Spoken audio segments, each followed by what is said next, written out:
Aking ginatang kalabasa, okra, malunggay, tapos isda. Ayan guys, ang aming ulam ngayong gabi.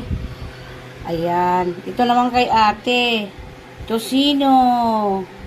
Tsaka mayroon naman kaming dessert guys. Mangga na naman tayo guys. Mura ang mangga ngayon. Kaya kami nagpapakasawa kami sa mangga kasi mura ang mangga.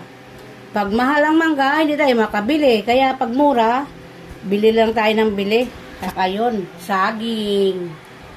Ang aming mga saging. Saka yan, ang aming hapunan ngayon. Ayan, maraming salamat guys sa mga support nyo sa amin. Mag-like and share lang sa aking video. Mag-comment lang kayo para mabalikan ko kayo. Thank you so much sa lahat-lahat ng mga non-followers ko. Followers, thank you so much po.